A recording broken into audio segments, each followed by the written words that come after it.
to our fourth delegation, Celia McBride, please.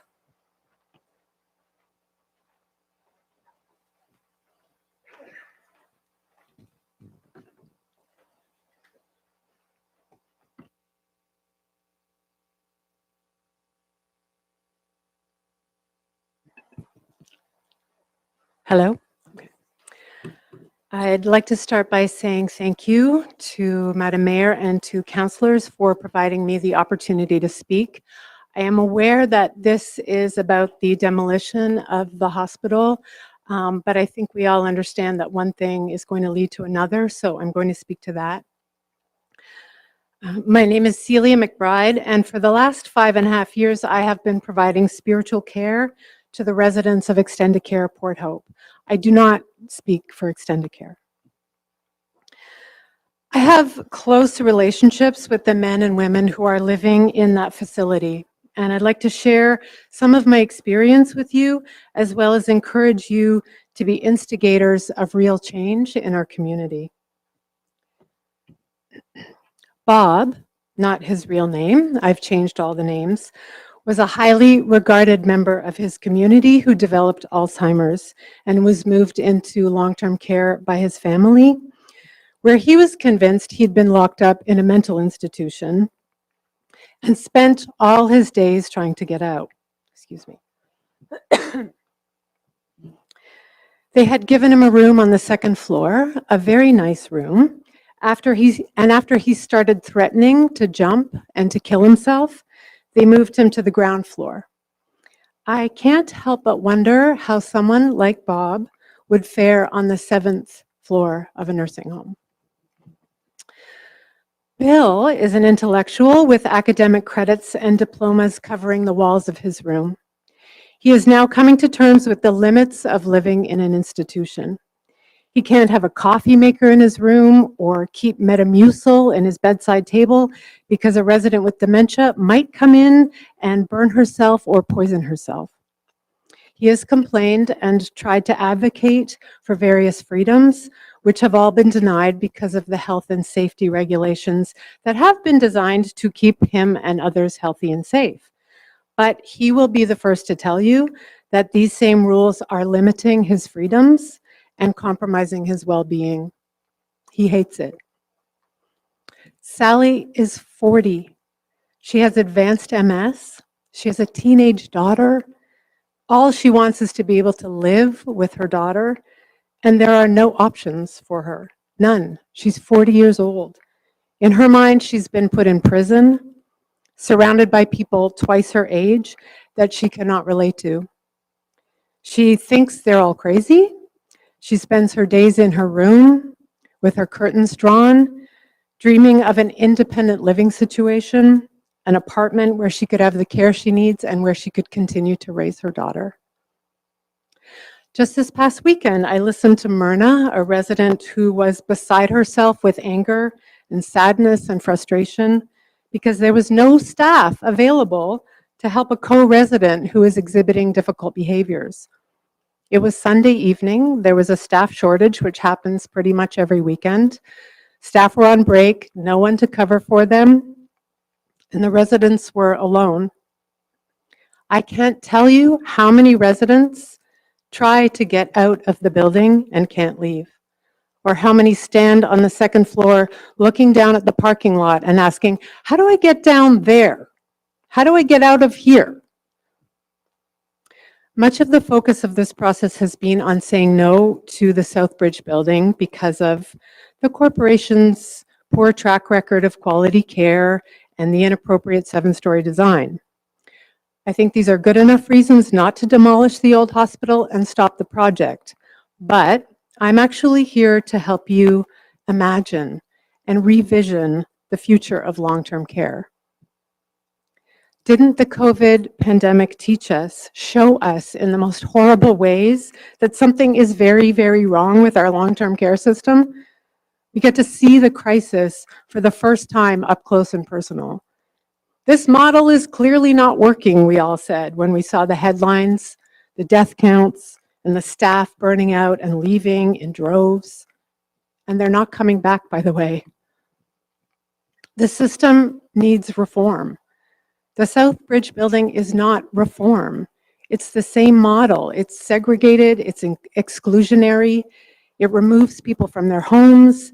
It's just one more mass institutionalization project. The people who I accompany do not want to live in an institution.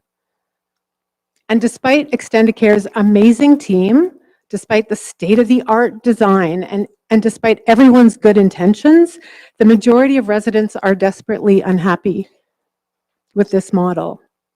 They are so very lonely. They feel totally abandoned. They are living in real time the experience of being confined by a system that isolates and imprisons them. How did I end up here? Ella asks me. I went to church. I worked hard. Why am I being punished like this? This isn't my home, Joe says. They keep telling me this is my home. I don't care what you call it, but it's not my home. And the staff, they're overworked, they're underpaid. We're always short, they tell me. The residents ring their bells and they wait and they wait and they wait. Don rings his bell and I tell him, I'll wait with him till the staff come to answer. You'll be here for hours, he tells me.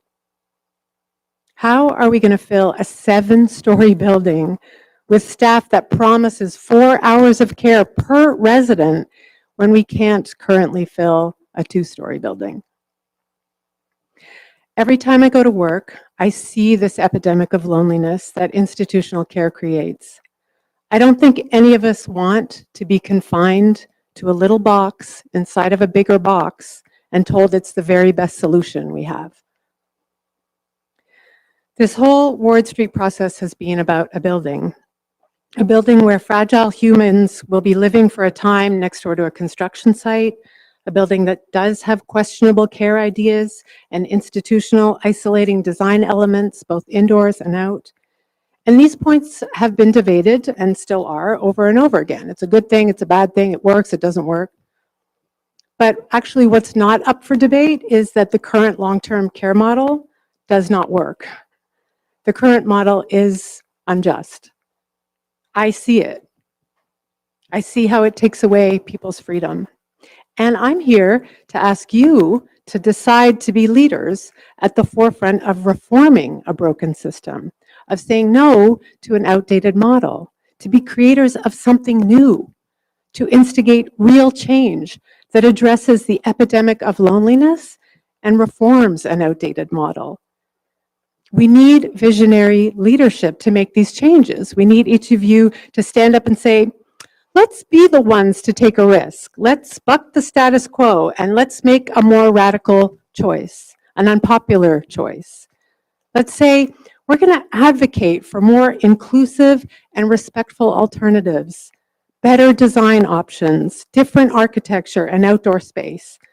We're going to say no to 7 stories of individual boxes that perpetuate loneliness, isolation, and depression. And there are so many alternatives available. Jenny just told us about some of them. There's the direct funding model, which puts elders and their loved ones in the driver's seat when it comes to their own care. There's the new Kenora mixed market seniors housing complex, which helps seniors continue to live at home and avoid admission into institutions. There are the Oasis communities, where residents build a community of support where they already live. There's the Peel Senior Link Hub and Spoke model, where older adults live independently and safely in their own homes and communities. And I don't think we've even begun to tap into the possibilities for in-home care and paying family caregivers to look after their loved ones. Supported independent living programs already exist in Northumberland County. We don't necessarily have to reinvent the wheel. This council could actually decide to play a major role in encouraging the provincial government to finance alternatives to the Southbridge model, with the overarching goal of ending the institutionalization of our seniors and our people living with disabilities. And we can help you. We want to change. We've got contacts. We've been communicating with people who could come and speak to council about how these models are actually working in their communities. And yes, it will take serious commitment, and it will take courageous leadership, and it will take brave decision making. But let's do it. Let's be instigators and innovators of change. Let's not ignore the lesson that COVID rubbed in our faces. Thank you. Let's not go backwards. Let's go forward together as a community, as a town. Let's say no to the Southbridge model. Let's say yes to discovering and creating and building new models of long-term care in Port Hope. Thank you so much. Again, can you please hold your applause until all the delegations are finished? Please hold your